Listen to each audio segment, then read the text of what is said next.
Tell us, do you remember the first time you felt like you were allowed to say no? Or were you, like so many of us, afraid it would cost you love? Oh gosh. I was about 10.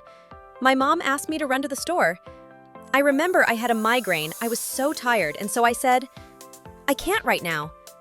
Now, growing up in a Nigerian household, you dare not say no to your mom. Listen, just those 5 words, and the guilt came in like a wave. Was it the no itself?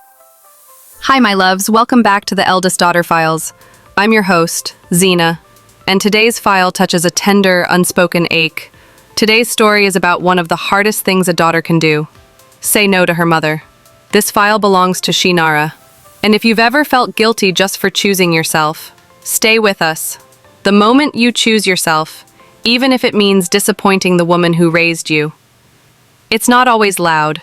Sometimes it's just a small refusal, a quiet no. But for some of us, that's enough to unlock a lifetime of guilt. So before we dive in, I want to ask you something and be honest with yourself. Have you ever felt guilty for setting a boundary with your mom? If so, today's story from our guest Chinara is for you. Hi Chinara, welcome to the Eldest Daughters File. Chinara is the eldest of 5 girls. She's an accountant, a humanitarian, and an amazing wife. Hey girl, thanks for having me. Hi everyone. Excited to be on the podcast today. Chinara, tell us, do you remember the first time you felt like you were allowed to say no? Or were you, like so many of us, afraid it would cost you love? Oh gosh. I was about 10. My mom asked me to run to the store. I remember I had a migraine. I was so tired, and so I said, I can't right now. Now, growing up in a Nigerian household, you dare not say no to your mom. Listen, just those 5 words, and the guilt came in like a wave. Was it the no itself, or what it meant about who you were allowed to be? Oh my gosh, girl. It wasn't about the errand. It was the fact that I disobeyed, that I said no to my mother. In a Nigerian household, my uncles and aunties heard of it. I felt like a bad daughter, like I'd done something wrong, even cruel.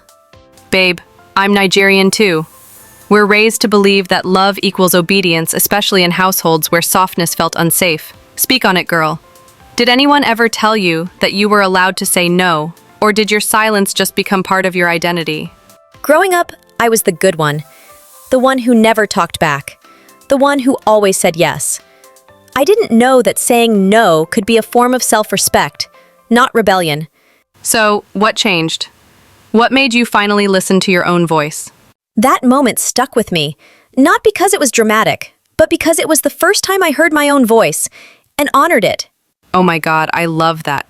Sometimes the bravest thing you can do is disappoint someone else, just to finally stop disappointing yourself. So what does love look like now, when you're no longer confusing it with obedience? I was taught that love meant obedience, but I'm learning that real love has room for honesty, for saying, not right now. I'm learning that boundaries aren't rejection.